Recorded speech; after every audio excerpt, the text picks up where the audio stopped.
Hello everyone, MOTM-490 here. I thought I would do a brief kind of tutorial, I guess, a little bit for people who aren't completely familiar with how filters work in a modular system. For those that do, you'll probably have a lot to say and correct me. For those who are total noobs, you'll probably learn something. Today I'm going to demonstrate mostly the Synth MOTM-490 VCF. It's a voltage controlled filter. It has a couple inputs, actually 3 inputs. And I want to show you how to kind of benefit from those input choices there. So for starters, I'm going to kind of depatch what I already have going here to kind of show you how I can fatten up the sound that's going in here. Obviously there's many combinations of things you can do here. So for now I'm just going to unplug the voltage per octave and then these 2 other inputs. Alright. Let's first hear what we got rolling in here now. We'll hit play on the sequencer.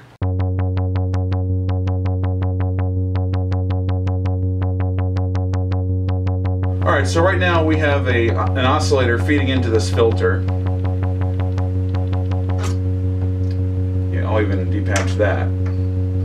Doesn't have that much of a pulse going on. I mean, it has kind of a pulse. I think it's going through... VCO is going through a standard envelope generator, and that's going to actually give you a lot of opportunities to do some cool sound shaping. But at the same time, if you feed into, there's a frequency modulation input, I'm going to feed another envelope generator into that, and that gives you kind of a punch on each note hit, and I can control that.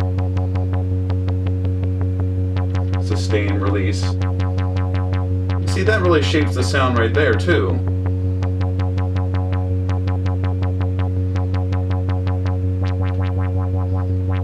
That's adjusting attack, the decay, sustain, release. So these parameters I'm changing on this envelope generator. It's also a VCA actually, but anyway, the gate is being fed from this sequencer up top here.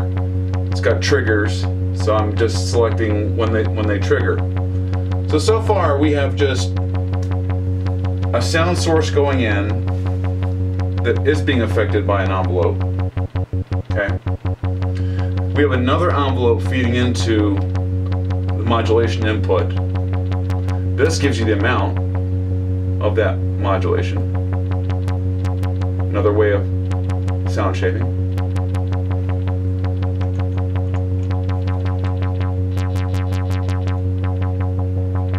Okay. Now what I'm going to do is I'm going to use another input on this filter, another sound source. Okay. So we're going to take this. This is the one. Now listen to the difference here. We're using another. It's actually a saw wave going in. A different octave. I can change the octave. And I'm just having it be a steady note, just to fatten this up. And I'm going to add a third one at a lower octave. This is going to be a square wave. All that feeding into this one filter.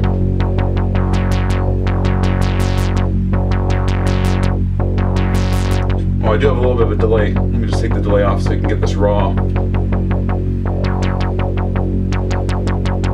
Obviously all these dials can do wonderful changes.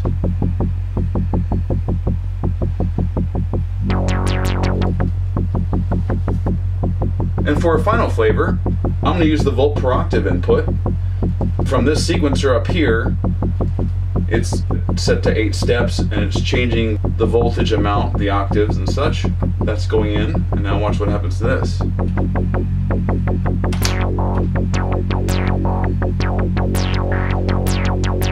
It's got like notes shaping the sound, or voltages of course.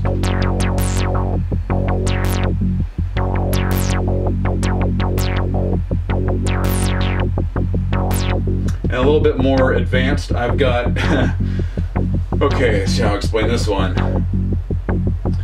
All this is being pumped through this sequential switch down here, which gives me 3 different options. Right now we're hearing it flat. If I give you this channel,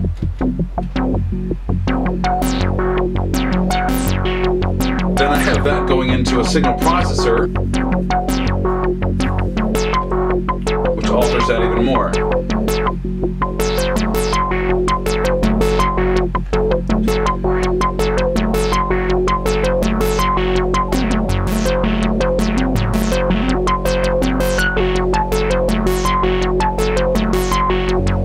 This is when it's just flat.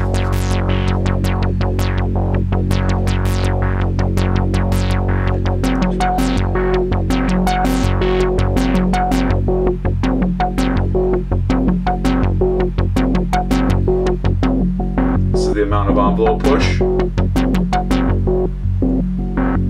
resonance,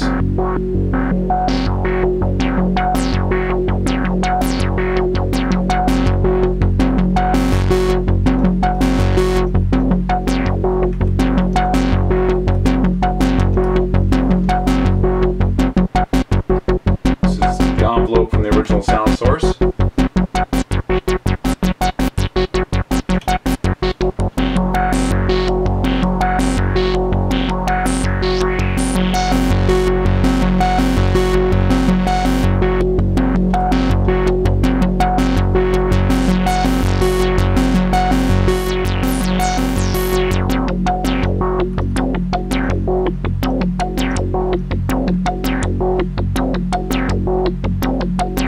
So I guess sometimes just hearing the changes as you turn dials explains more than me trying to explain it.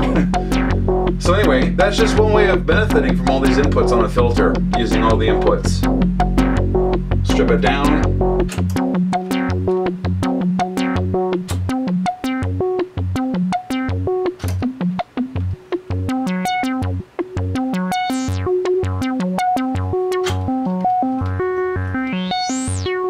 Still a beautiful sounding filter.